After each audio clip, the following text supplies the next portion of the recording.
flawless. They would have never known. They would have never known that I had to hit that button. Yeah, until you just said it. Hi everybody. So we are doing the new comic book day, but today's not new comic book day. Yeah, but tomorrow is. Tomorrow. Also, DC came out today. Oh, it is new comic book day There for are new DC. comic So there, books. you can show that off. What you got? You gonna start with Tinian? I am. I love this man. Anyone that knows me knows I would die for Tinian.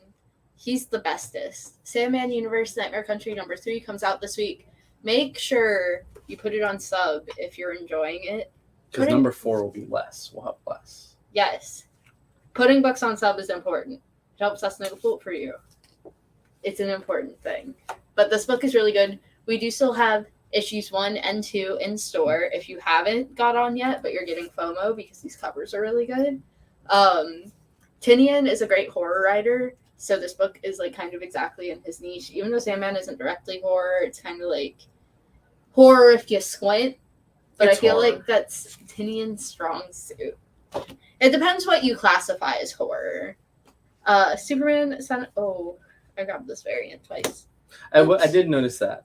I just really like it. It's- Superman Son of Kal-El #12. This is the A cover. This is the variant. Tom Taylor is also another phenomenal writer. I wonder if this series coexists with Dark Crisis. No. No, right? No. But I haven't been reading this series, but either this issue or last issue, Jay Scamander or whatever his name is, got powers. And that's last issue. Last issue? Because he's using powers at the end of this one. I'm pretty sure that's last issue. So last issue, he got powers. Now he's a super boy. Get it? Batgirl's #7. Another very, very, very, very, very good series. This is the variant. I love Batgirls. It's just a good book. Cassandra and Stephanie and Barbara are all adorable. Barbara. And seeing them all work together as roomies is the best. Batman Urban Legends #16. This is the B cover. It has Satana on it looking all pretty. This artist is really good. Me and Steven Gittleson were actually talking about this cover earlier. Who is that I love artist? Satana. I don't know. Oh, is your ex? I don't know. He's part of Art Germ's crew. And then the back of the book is really cool. Is that him kicking Hitler in the face? That's him kicking Alfred. Oh, Alfred. Oh, I have Watch a your legacy. mouth. I have a legacy to leave behind. Says Alfred. That's a book. And then That's a book. Tim Drake Special #1. We barely have it. I think this is That might be the only copy. no. There's 2 on the wall right now. So if you want this, rather than wait till tomorrow for the store to open, you should just let us know in the comments or before 7 o'clock, call the store and tell us to hold it for you. Because we are running very That's- low on that's it. this. Is that it for DC? Yeah, Yeah, it was a super light very- week. Very light DC week, but Following a Marvel. heavy week. Marvel was light too, but our pick of the week resides with Marvel, and it is Captain America.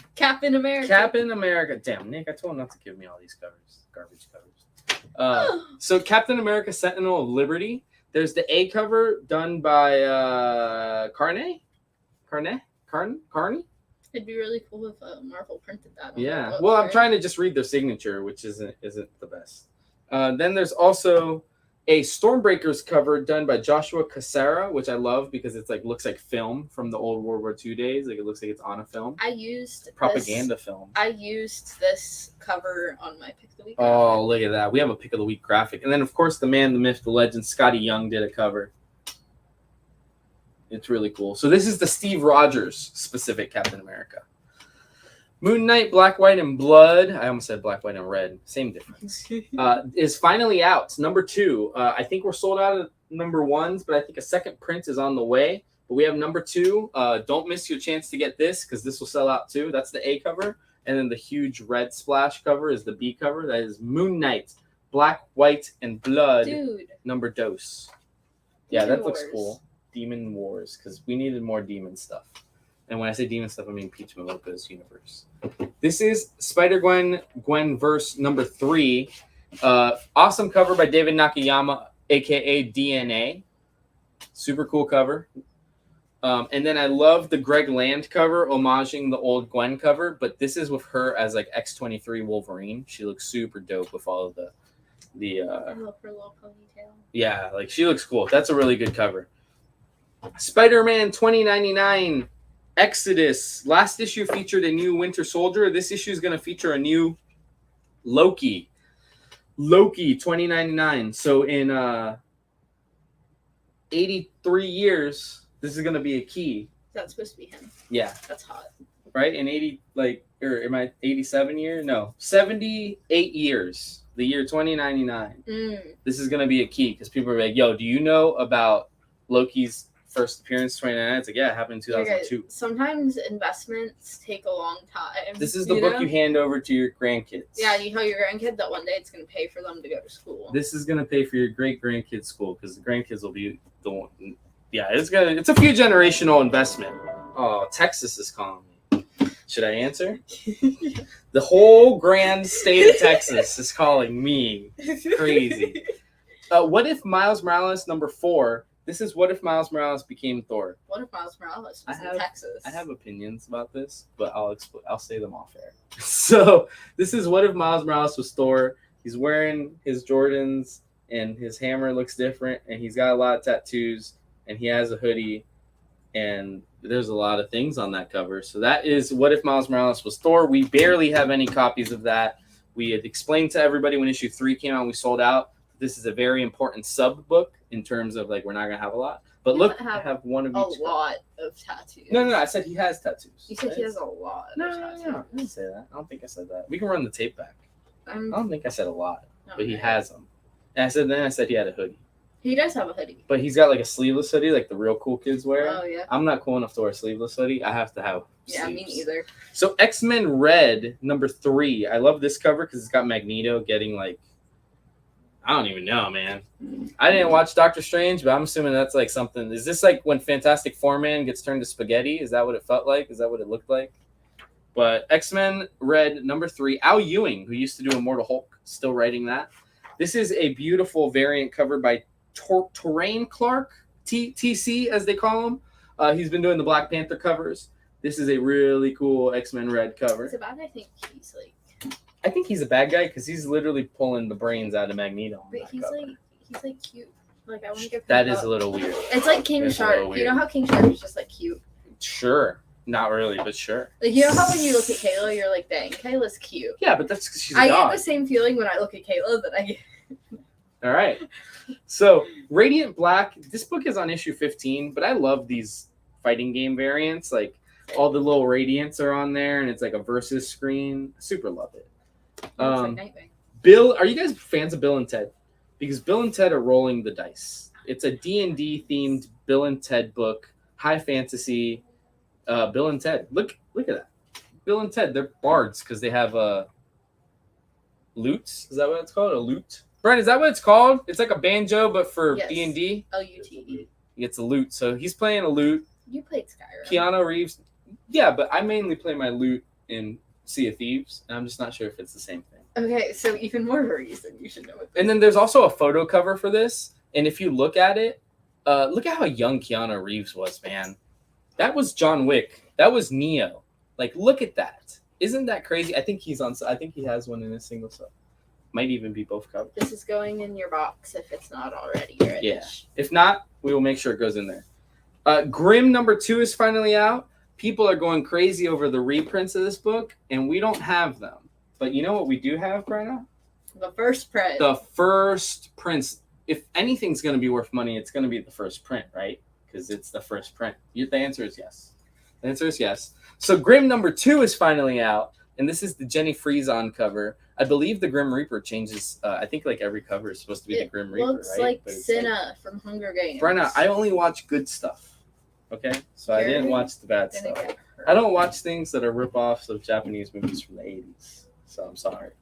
I'm pretty sure everything, if you squint, is a rip-off of a Japanese movie in the 80s. Are there any original movies anymore? Why would it only be stuff that was made in Japan in the 80s? Well, Battle Royale, it's good.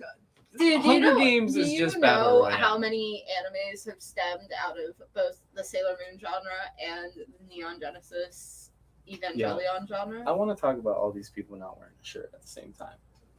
All right? Just show the butt. So, The final book I want to show is Jay Lee's Seven Sons. He's not writing it. He's doing all interior art. This is Jay Lee with writing by Robert Wyndham and Kevin Mao.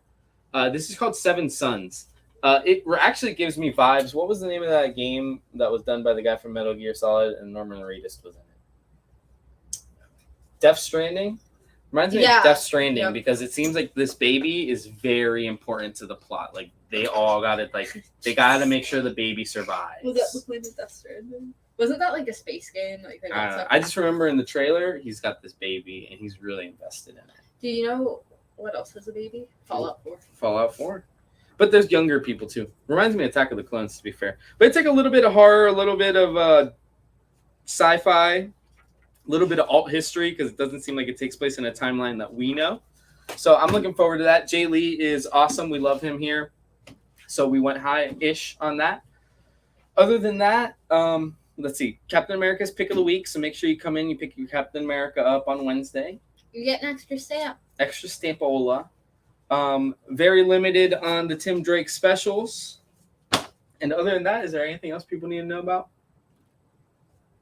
I think that's it. The FOC show is on Saturday. FOC show is on Saturday. It's going to have a small variation in the sense that FOC show moving forward will now be 2 weeks in advance rather than 2 days.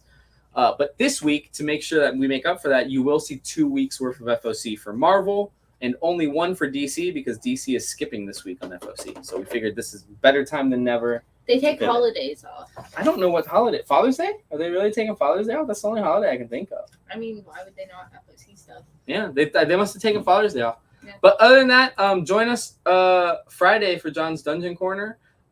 There will be no auction tomorrow. We'll probably pop on at 5:30 to say hello, but we will not be doing an auction as we try to get organized. And that's the best way I can describe that.